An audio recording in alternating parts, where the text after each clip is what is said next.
tumbukin natin kung sino yung may kasalanan. Yung flood control ang issue dito. Yung ghost projects ang issue dito. Panagutin natin ang dapat managot. Huwag tayong lumihis. Ano to? May cover up? Ano to, para ilihis yung atensyon sa totoong may kasalanan? Totoo lamang po. I am for accountability. Dapat panagutin po ang dapat managot. At yun ang ginagawa namin ngayon together with the Ombudsman. We're already looking at the evidence, starting to look at the evidence from the previous administration, and wherever the evidence will take us, it doesn't matter. Nagsalita na si Senador Christopher Bongo sa balitang naging kasosyo sa negosyo ang kanyang amang si Decide Rio ni Sara Diskaya, ang kontratista na kasama sa top 15 government contractors ng flood control projects mula 2022 hanggang 2025. Sa pagdinig ng Senate Blue Ribbon Committee, inamin ni Diskaya na naging kasosyo ng Street Jared Construction General Contractor and Development Corporation ng CLTG Builders na pagmamayari ng tatay ng senador. Ang joint venture ay nakakuha ng iba't ibang proyekto sa Davao Region noong 2017. Sa pagdinig, sinabi ni Go na wala siyang kinalaman sa negosyo ng kanyang ama. Sinabi niya rin kay Diskaya, kung meron mang pagkukulang o deficiencies o mali, ako mismo magre-rekomenda sa komiteng ito na kasuhan kayo kahit kasama ang kamag-anak ko. Dagdag niya, kailangan ng infrastructure project sa kahit anong bansa para umunlad basta't gawin lang ito ng tama. Ang masama yung palpak na proyekto at ghost projects na ginagawang gatasan. Huwag lang po sanang bastusan. Nang una, dahil sa mga katanungan ninyo, inisa ko na lang po ang sagot. I welcome any investigation. Let the facts speak for themselves. Wala po akong itinatago. Wala po akong kinakatakutan dahil wala akong kasalanan. Hindi ako sangkot sa anumang anomalya. Ang aking sinumpaang tungkulin ay ang maglingkod sa bayan. At hindi ko po sasayangin yung tiwalang binigay po ng taong bayan sa akin. I am one with the Filipino people in this crusade against corruption. Kasama niyo po ako rito. At hindi po tayo titigil at wag ho tayong pumayag na ilihis po ang katotohanan. Kasi pag nailihis po ang katotohanan, magulo po yan. Magkakagulo po pag inilihis po ang katotohanan. Tumbukin niyo po yung dapat tumbukin. Hanapin niyo po yung dapat hanapin. Yun talagang mga totoong buhaya. Yung mastermind talaga. Bakit i-atras ngayon?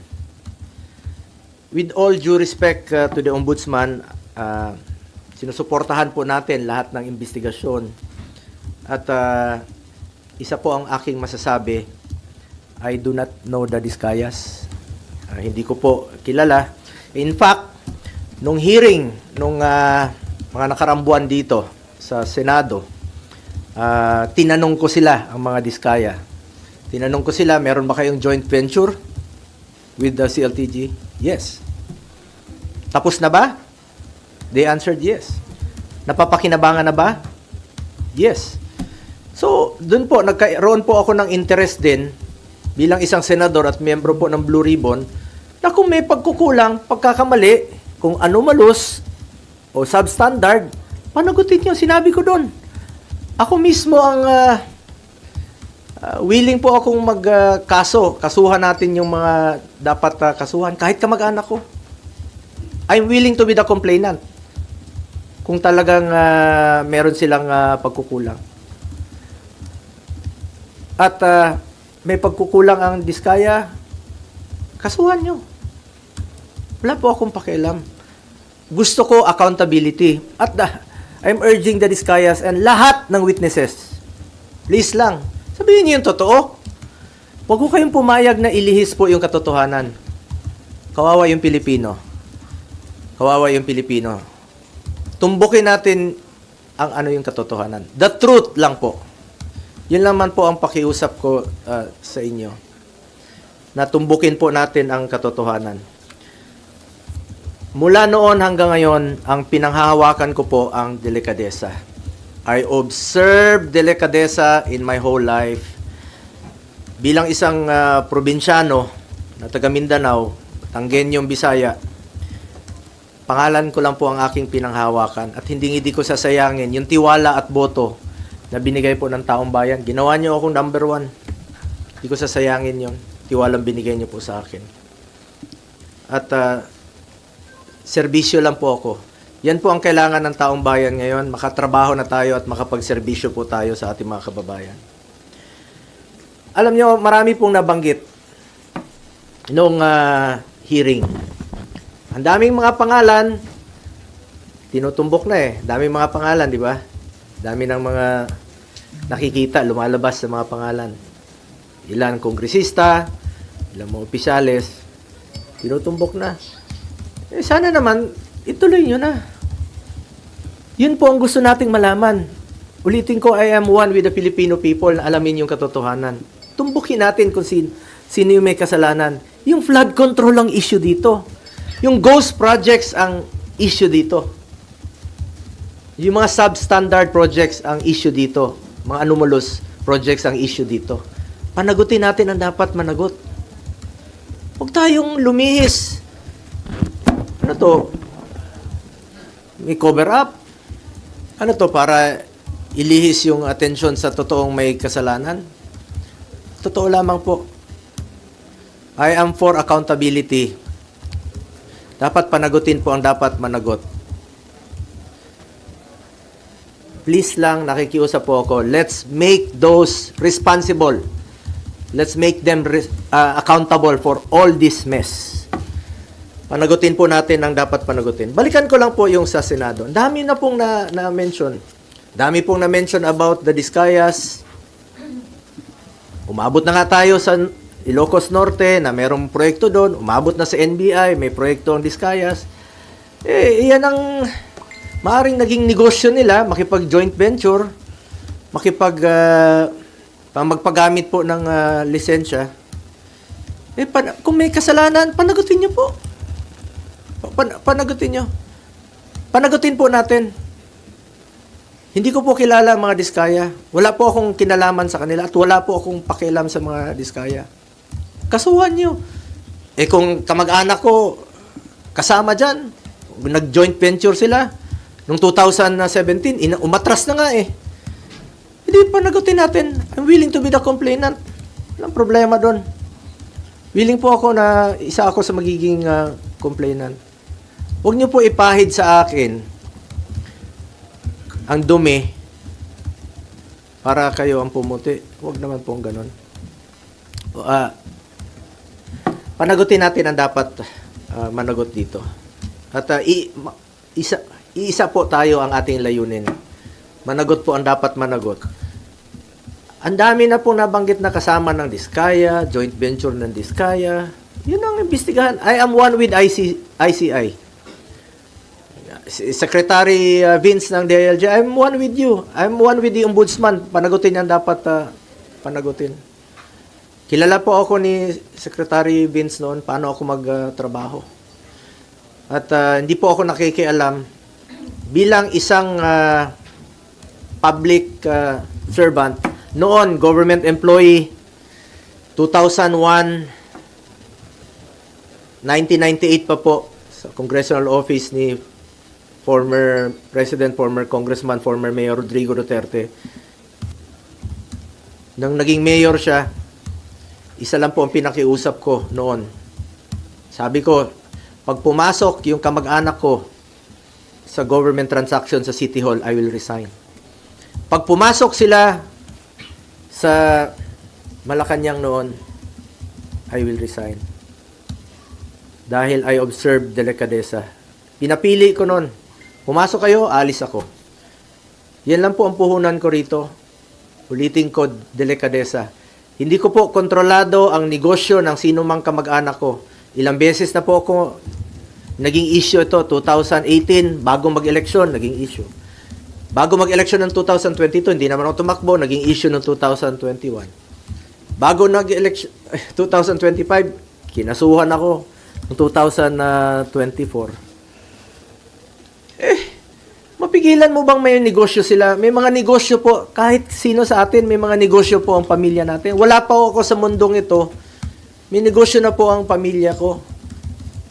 Ang tanong po dyan, Nakialam ba ako, binigyan ko ba ng pabor ang aking kamag-anak? Hindi. Nakinabang ba ako sa negosyo nila? Hindi. Because I observe delikadesa. At hindi ko po babaguhin yang aking prinsipyo, yung delikadesa po. Kung may kasalanan sila, hindi ko naman mabigyan ng negosyo, kung anong mga negosyo pinasukan nila, uso po yung name dropping. Kahit sino nun, ilang beses ko nang sinabi rito sa hearing, pag ginamit yung pangalan namin ni former President Duterte, consider it denied. Kasi marami pong mga nag-name drop, nakakilala, magpa-picture na ganito. Walang katapusan po yan na issue. Habang nandito po kami sa gobyerno, walang katapusang issue po yan na gagawin sa amin. Kaya ako, inunahan ko na lang po. Meron silang nagsasabi na may magpa-file na naman next week ng kaso, katulad nung kinaso last year, kaso against itong sa pamilya ko na naman. Mapili ko ba yung kamag-anak ko? Kung pwede lang pumili ng kamag-anak, papalitan ko yung kamag-anak ko. Makapili ba tayo ng kamag-anak? Siguro hindi po titigil ito unless na lang palitan ko yung kamag-anak ko. Or, kunin ng Panginoon yung kamag-anak ko, yung tatay ko. Hindi po ako papayag na manghihimasok po sila sa trabaho ko. Ako po ay isang senador, hindi po ako negosyante, hindi po ako kontraktor. Tatrabaho lang po ako para sa Pilipino. Ngunit ang issue po rito ngayon ay sana po huwag malihis po yung katotohanan. Magulo po yan pag ililihis nila yung katotohanan. Nag-aantay po ang sambayan ng Pilipino. Di ko kilala yung Diskaya at let me repeat, hindi po ako nakikipag-usap ng any government contracts o government transaction. Nung naging senador po ako, naging SAP po ako noon, maraming lumalapit, humingi ng tulong lang po ako sa kanila. I'm the most accommodating person, sa totoo lamang po, sa panahon ni Pangulong Duterte. Pero hindi po ako humingi ng kapalit. Sinasabi ko lang, gawin nyo lang yung tama. Just do what is right. Lalong-lalo na po sa mga natulungan ng mga nasa gobyerno po. Hindi natin maiwasan. Uso yung mga name dropper. Walang katapusan gagamitin yung pangalan mo. Ulitin ko lang po, kung may pagkakamali o pagkukulang man ang kamag-anak ko, ako na po mismo ang magpapakaso at magpapakulong po sa kanila. And it would be very unfair on my part na po na maging dahilan pa ako na hindi na po nakipag-cooperate ang Diskaya dahil meron silang pinoproteksyonan. Ako na pong nananawagan muli, not only sa Diskaya, nananawagan po ako sa lahat ng witnesses. Diskaya, lahat ng contractors, magsabi kayo ng totoo. Magsabi kayo ng totoo. Tumbukin po natin yung talagang mastermind. Papunta na eh. Papunta na doon sa mastermind eh. Sa ICI, alam niyo sino yung mga mastermind. Tumbukin niyo po. Sa DPWH, sa Ombudsman, tumbukin niyo yung mastermind.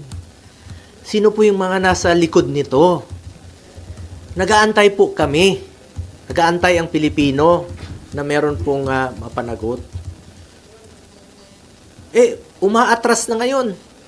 Paatras na ng paatras. Katapusin ko lang po. Uso kasi yan ngayon eh. Puputikan ka ng itim para sila ang pumuti. But I trust our people to see through the noise. I have stood by them through floods, fires, earthquakes, and the pandemic. I earned their trust not through words but through action. Serbisyo po ako at pagmamalasakit sa Pilipino. At hindi ko po sasayangin yung tiwalang binigay niyo po sa akin. I will never walk away from them. Sa katotohanan lang po tayo, ang pakiusap ko lang po, sa katotohanan lang tayo. Lumabas po yung totoo muna. The truth lang po. Ilabas niyo po yung katotohanan. Yan po ang pakiusap ko sa ICI. Secretary Vince, at sa lahat po ng nag-iimbestiga, doon lang po tayo sa katotohanan. Huwag na tayong paikot-ikot pa. Huwag natin ilihis ang katotohanan. Huwag niyo pong lokohin ang Pilipino. Tumbukin po natin ang dapat na tumbukin. Anong kinalaman ko dyan sa 2017 na kung meron mga joint venture sila, please check. Imbestigahan nyo po. Panagutin nyo, kasuhan nyo. Willing po ako maging complainant. Kung may mga pagkukulang, willing po ako. Kesa naman papaikot-ikot pa natin. Kasi expect it na hindi lang po ito ang mangyayari. May mga gumagalaw na puwersa para iikot po yung katotohanan. Para hindi mapanagot. Nandun na eh. Klarong-klaro na dito. Nag-imbestiga na tayo dito sa Blue Ribbon Committee. Marami nang lumalabas. Ang dami-daming mga kongresista na sila mismo ang kontraktor. Sila mismo. Congressman talaga na kontraktor. Yung kontraktor talaga. Sila mismo. Kung layo ko dyan, ang kinalaman ko dyan, pigilan mo ba magnegosyo yung mga tao, mga kamag-anak? Hindi natin mapigilan. Basta walang kalokohan. Ayaw ko po ng kalokohan. Ever since, ayaw ko po ng kalokohan. At nakikiusap lang po ako sa lahat, no, sa DPWH, sa Ombudsman, sana po'y maging fair. Tumbukin natin ang katotohanan. At sana naman po, wag naman po akong gawing dahilan na hindi mag-cooperate dahil merong tinatago at pinoproteksyonan. Ako na po ang nagsasabi. Ako po ang nagsasabi. Please lang, sabihin niyo po ang katotohanan. Katotohanan lamang po. Ilabas niyo po yung katotohanan. And let me repeat, hindi ko po kilala yung mga Diskaya. So, balikan ko yung joint venture na trabaho nila. Tingnan niyo kung tapos na. Kung napakinabangan naman ng taong bayan. Kung napakinabangan, may COA po. Trabaho ng COA yan to check kung tapos na po at napapakinabangan at meron bang problema. Kung may problema, kasuhan niyo po. Please.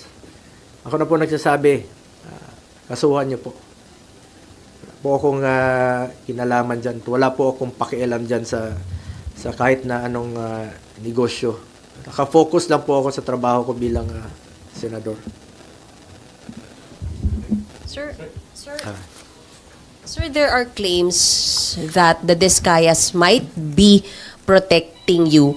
You already said you don't know them, but is there any reason they could be protecting you at this time? Sabi ko nga, sabihin nilang totoo eh.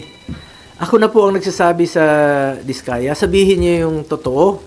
Kasi biglang nalihis yung objective dito, ang tinutumbok natin dito, sino yung mga buhaya? Tinutumbok natin sino yung mga buhaya talaga, malapit na eh. Lumalabas naman eh. Yun ang hanapin niyo, panagutin niyo, kasuhan niyo. Ngayon bakit kayo atras? Ang layo eh. Ang layo ng inatrasan niyo, parang cover up na ang nangyayari. Tumbukin ninyo yung mastermind.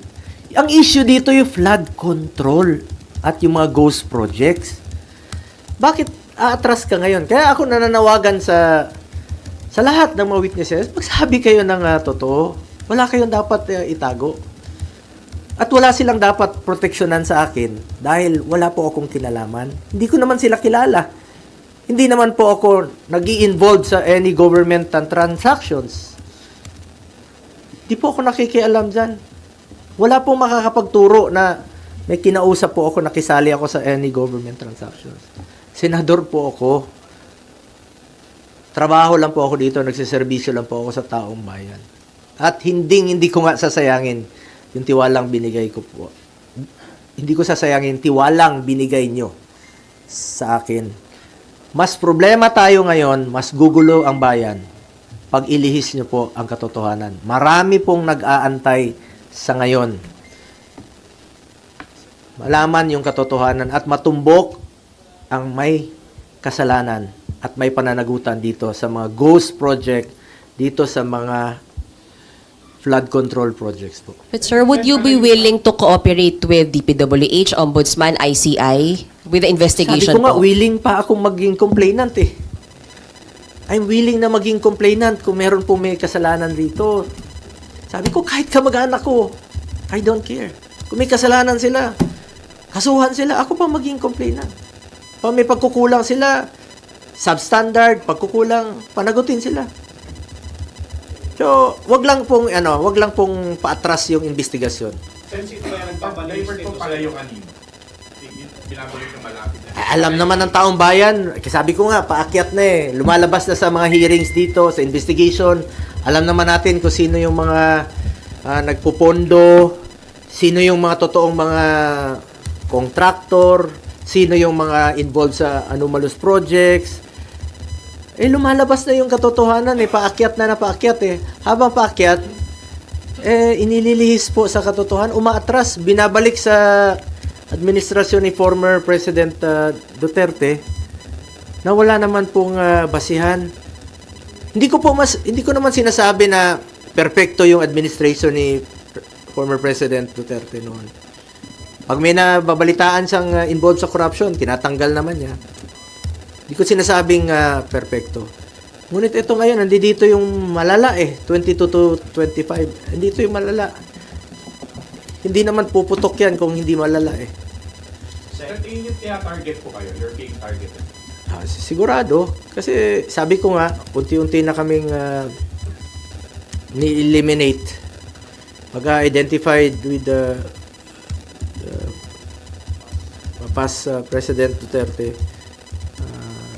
in-eliminate. Taong bayan na po ang humusga. Alam nyo naman kung sino yung nagtatrabaho. Alam nyo naman kung sino yung nagsiservisyo lang ng tama. At alam nyo po kung sino yung talagang totoong nagmamalasakit at nagmamahal sa Pilipino.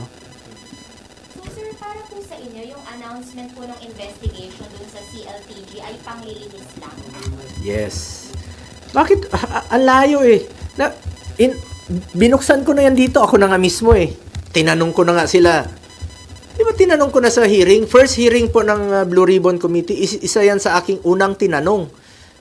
Naging transparent po ako. Una kong tinanong yan. Sabi ko, sa inyo, meron kayong joint venture? Yes. Tapos na? Yes. Napakinabangan? Yes. After 2 months, babalikan mo, tas sasabihin mo na hindi na nag-cooperate, pinoprotect siya. Open nga yun. Andyan bukas po yun sa hearing sa Senado. Sabi ko, willing po ako to cooperate. Willing po tayo malaman ang katotohanan. And willing po ako na ako pa maging complainant dito kung kakailanganin. Kahit kamag-anak ko, kasuhan nyo, kung meron silang kasalanan at may pagkukulang yung kanilang mga trabaho. Let me repeat, wala pa ako sa mundong ito, hindi pa ako pinapanganak, may mga negosyo na po ang pamilya ko.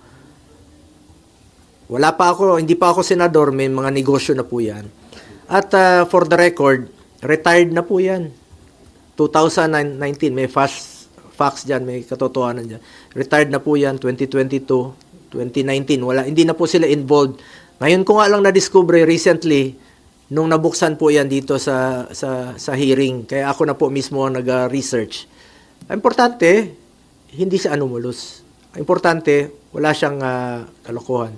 Sabi ko nga, expected ko na po ito at wala pong katapusan ito hanggang hindi ko palitan ang kamag-anak ko o hindi sila kunin ng Panginoon. Sir, when you retired, based on your research, wala kayong nakitang anomalous doon sa company ng tatay niyo po, tama? Ganun po ba, sir? Apo. Sir, sino yung retired? Yung license nila. Yung license So nila. they're not operating anymore? Yes, no more. Since where? Since when? Ito, last po yata nila is 2019 at officially 2022 retired na po sila. As in retired na, parang wala na, parang sinara na po talaga noon pa. At parang tinapos na lang po yata nila yung kanilang trabaho noong 2019. At hindi na po sila nila ginagamit. Alam niyo itong Diskaya, uso yung ginagamit yung lisensya. Uso yung joint venture noon kahit saan po. Kahit sabi ko, umabot na nga ng Baguio, umabot ng NBI, umabot ng Ilocos Norte. Ang daming dapat tingnan na lugar, Mindoro. Bakit ka atras doon sa 2017 sa Davao? Hindi naman flood control, hindi naman ghost project, hindi naman anomalous. Bakit mo atrasin doon? Para lang idawit yung pangalan ko. Sabi ko, unfair nga. Unfair na atras ka. Yan, sadyang inililihis nga yung issue. Sana po, fair lang po. Ako, nirespeto ko po ang ating ombudsman, nirespeto ko po ang DILG, ng DPWH, nirespeto ko po ang ombudsman, nirespeto ko po ang ICI sa kanilang mandato at willing tayo to cooperate. Basta tumbukin po yung katotohanan. The truth lang po. Doon lang tayo sa katotohanan at hindi tayo magkakamali. Sa totoo lang po tayo. Sir, isa na lang. Yung joint venture between CLTG and St. Gerard, sabi sir, they were able to bag contracts sa Davao, hundreds of millions. Did you know about it? Were there favors given para makakuha ng contract sa Davao? Sabi ko, ulitin ko, since 2001, Mayor pa si Mayor Duterte, hindi po ako nag-influenza, never po ako nag-influence, never ko po ginagamit ang aking posisyon. Kaya sinabi ko kanina, nakialam ba ako para bigyan ng pabor ang aking kamag-anak? Hindi. Nakinabang ba ako dito? Hindi rin po. Because I observe delikadesa. At yan po ang aking puhunan hanggang ngayon. Delikadesa. Hindi lang po sa mga government projects issues. Sa lahat po ng bagay, I observe delikadesa. Prinsipyo po yan sa buhay at hindi ko yan sasayangin. Yung binigay niyo pong tiwala sa akin. Let me repeat, I observe delikadesa. Kung ano man po yung napanalunan nila noon, kanila po yun. At recently ko lang po nalaman, kaya nga po, tinake up ko rin po sa Blue Ribbon Committee. Tinanong ko yan doon sa kanila. At sinagot naman po ng mga Diskayas. Wala po ako tinatago. Ako na nga mismo nagtanong eh. Nasa records naman po. Tingnan niyo lang po sa records. Ako mismo ang nagtanong sa kanila. Sen, sino yung tingin mong naglilihis ng issue para mapunta sa inyo?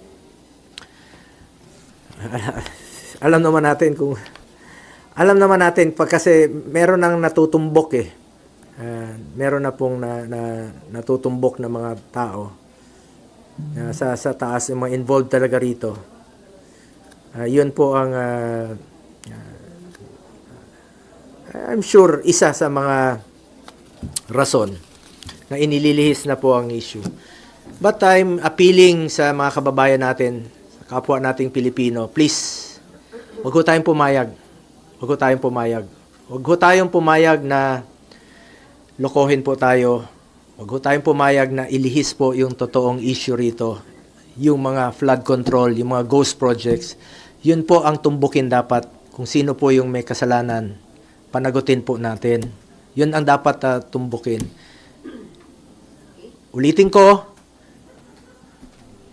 wag niyo pong ilihis ang katotohanan dahil magulo na po ang ating bayan, mas lalong gugulo po. I am one with the Filipino people in this crusade against corruption. Hindi lang po sa flood control, hindi lang po sa ghost projects, sa lahat po ng korupsyon sa gobyerno. Kontra po ako dyan. Pangako lang, sir. Sabi po ng ICI just now, posible rin daw po kayong ipatawag. Okay lang po. No problem. Kung ano yung sinabi ko sa inyo rito, very much willing po ako na magsalita. Willing to cooperate. Willing po akong sabihin sa kanila yung totoo. Ayon po sa aking nalalaman.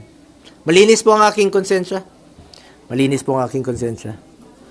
Sen, hindi ba welcome move po para sa inyo to na iimbestigahan na rin ngayon ng DPWH, hindi lang yung administrasyong Bongbong Marcos, kundi pati yung Duterte administration? Kasi sabi niya sa interview kanina sa ICI ay wala siyang sisinuhin.